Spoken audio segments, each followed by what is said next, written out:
The bare minimums are soil, sunshine, and water. You got to have those things. But there's a lot of other factors that can go into whether or not you're going to have a successful crop or not. People always ask me, can I plant my fruit trees in shade? You can. Okay? You can do whatever you want. If you want good fruit production, you need full sun. Whether it's a blueberry, a blackberry, an apple, a peach, a pear, plum, it doesn't matter. You need full sun. Okay? There are exceptions to that rule. Generally, cherries and raspberries, especially where we live in Texas, that it gets a little too hot here and the sun gets a little bit too intense. And if you can give them some afternoon shade, they will do better. Another thing that you may have heard of is thinning out your trees. A lot of people will recommend, and I think it's a good idea, that when the tree is young, especially the first season, go ahead and take the fruit off of it. The sun receives its energy, the plant receives its energy from the sun, and that tree is going to use that energy to grow roots, leaves, produce the fruit, everything that it needs to do. If you give it the time in the first season to really put the energy into root production and getting established, you generally get a better harvest the second year.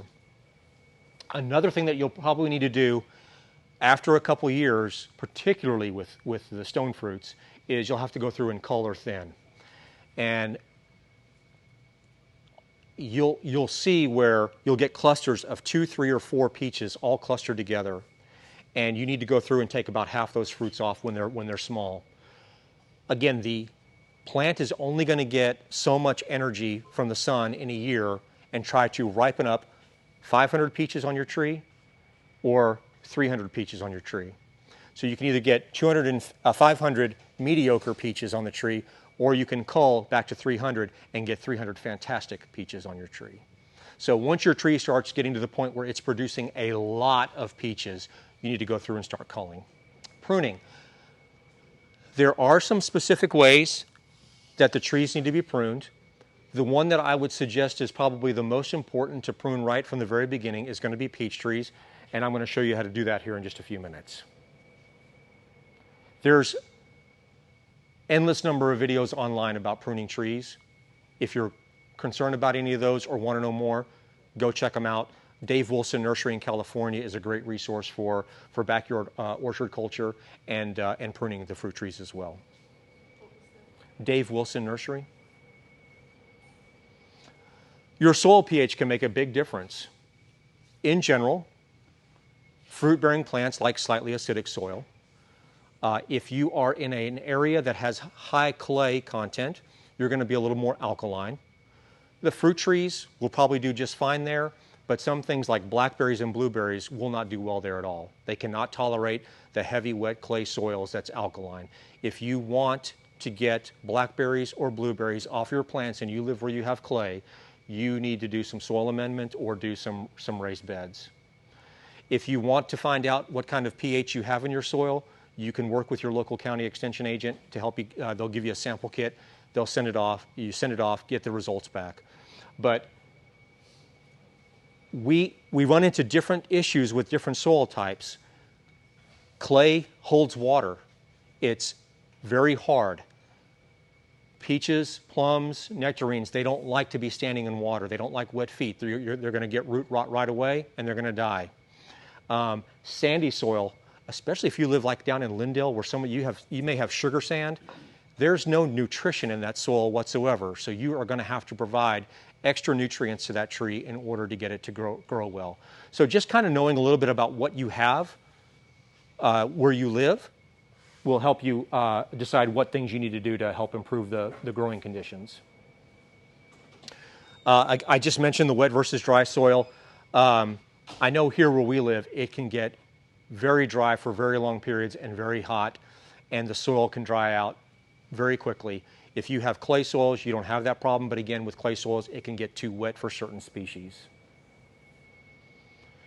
So one of my favorite questions is, how many gallons of water does my tree need per week? Well, there's only one person who knows the answer to that question, and he's not talking.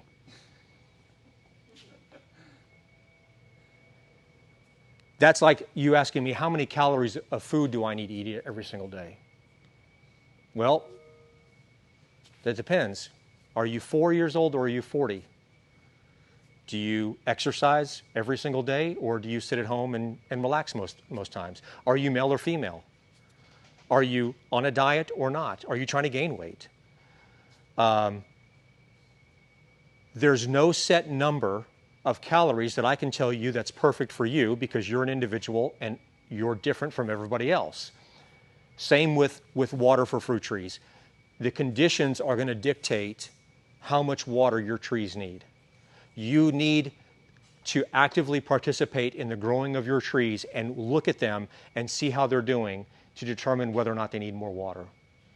The things that can make a difference, just one second, ma'am, are we in the middle of winter or are we in the middle of summer? If we're in the middle of winter and your tree's a year old, it probably doesn't need any water at all. It's dormant. It's getting rain every few weeks. If it's in the middle of the summer, you better be watering it fairly heavily if it's a young tree. Do you have clay soil? Do you have sand? Are you in a spot that drains well or holds water? There's all sorts of different things that go into how much water your tree needs.